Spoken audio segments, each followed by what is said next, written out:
Magandang gabi po sa inyo lahat, mga minamahal ko, mga nakikinig ang salita ng Diyos, sa mga nagmamahal sa Diyos at gumagawa ng mabuti. May mabuting kalooban. Pagpalain po kayo ng Diyos na nasa langit sa pangalan ni Jesus. Ngayon mo ang pag-uusapan natin ay ang bansang Pilipinas na pinagpala, ngunit ang ibang mga tao ay malayo sa Diyos. So isa na namang magandang topic ang ating ibabahagi sa araw na ito. Marahil ngayon lang natin nabatid ang mga matinding nangyayari sa ating bansa, na kung saan ay napakarami pa lang nawawalang yaman o kayamanan ng ating bansa. Na bagamat ito ay napakayaman kung walang nagnanakaw sa ating bansa. Inuulit ko po, ang mga taong gumagawa lang ng masama ang tinutukoy po natin.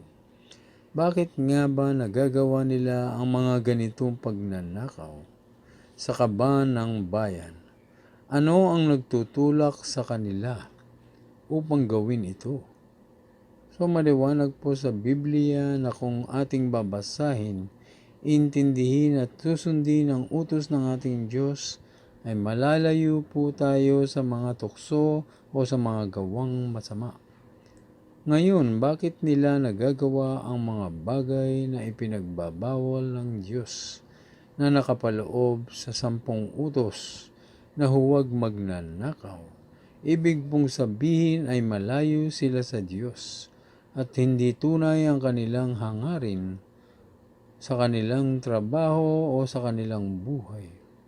Na kung malalaman lang nila ang katotohanan na walang iba ang salita ng Diyos, ay hindi na sana sila nakagawa ng masama. Ibig pong sabihin ay hindi tunay ang kanilang pananampalataya. Gaya ng sinabi sa Santiago, na patay ang pananampalatayang walang kalakip na gawa. Bagamat sila'y nagsisimba, nananalangin 1 o 2 beses sa isang araw, ay iba ang kanilang hangarin, masama ang kanilang iniisip, at malayo talaga sila sa Diyos. Sinabi ng Biblia na ang lahat ng ating mga ginagawa dito sa lupa, hayag man o lihim, ay isusulit natin sa Diyos. At ito nga ay nasusulat sa mga aklat ng Diyos. Kaya wala tayong maitatago sa Diyos. Dahil nga ang lahat ng ating mga ginagawa ay nakasulat sa mga aklat ng Diyos. So basahin po natin sa Pahayag 20 verse 11 to 12. Pagkatapos nito'y nakita ko ang isang malaking tronong puti at ang nakaupo doon. Naglaho ang lupa't langit sa kanyang harapan, at hindi na nakita pang muli. Nakita kong nakatayo sa harap ng trono ang mga namatay, maging dakila at hamak, at binuksan ang mga aklat. Binuksan ang isa pang aklat, ang aklat ng buhay. Hinatulan ang mga patay ayon sa kanilang ginawa, batay sa nakasulat sa mga aklat.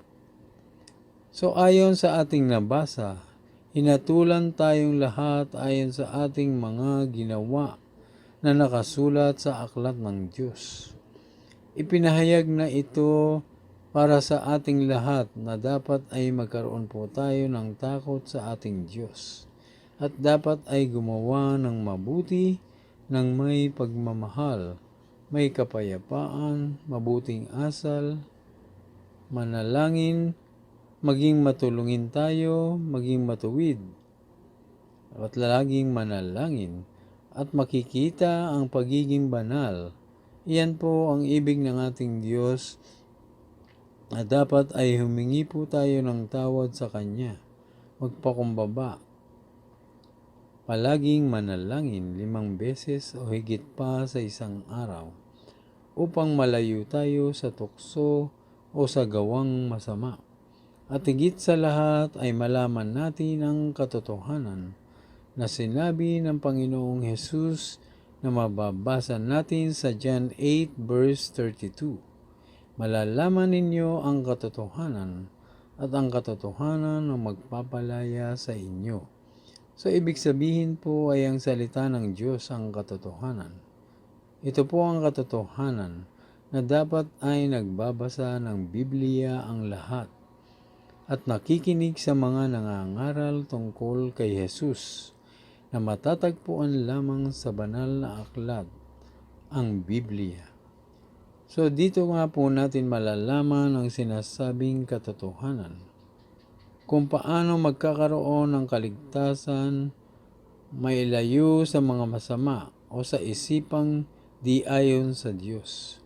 Dito rin natin masusunod ang ating Diyos sa pamamagitan ng pananalig kay Jesus at pagtanggap sa Kanya at sa banal na Espiritu Santo. Importante po nating masunod ang kalooban ng Diyos upang tayo ay makapasok sa Kanyang kaharian. Ibig pang sabihin, kapag hindi ka nakikinig sa salita ng Diyos at hindi ka nininiwala o binabaliwala ito, malayo ka sa Diyos. Hindi tunay ang iyong pananampalataya. Walang pangunawa. Ang taong malapit sa Diyos ay palaging nananalangin, nananalig, umaasa sa Kanya, gumagawa ng mabuti, marunong tumulong sa kapwa, matuwid, may pagmamahal, mayroong kapayapaan at may kabanalan na makikita sa kanyang buhay. Kapag wala sa nabanggit ay inuulit ko po na hindi tunay ang pananampalataya o fake ito. Kapag malayo ka sa Diyos ay madali kang matukso, lalo na sa mga bagay na nakakaakit sa paningin, tulad ng ginto at pera. Kaya nga sinabi sa salita ng Diyos na ang pera ay ugat ng lahat ng kasamaan. Money is the root of all evil. At sinabi rin ng Biblia na kapag ang mga namumuno sa isang bansa ay masama, maapektuhan ang buong bansa. Makinig po tayong mabuti at isaisip po natin ang ating narinig. Isa puso natin ito, na ang Espiritu Santo kapag kasama natin ay palaging magpapaalala sa atin na gumawa tayo ng mabuti at nagpapaalala na huwag gawin ang masama. Ito ay mararamdaman natin sa ating budhi na ito'y masama at hindi kalugod-lugod sa ating banal na Diyos. Tandaan po natin na ang ating Diyos ay banal.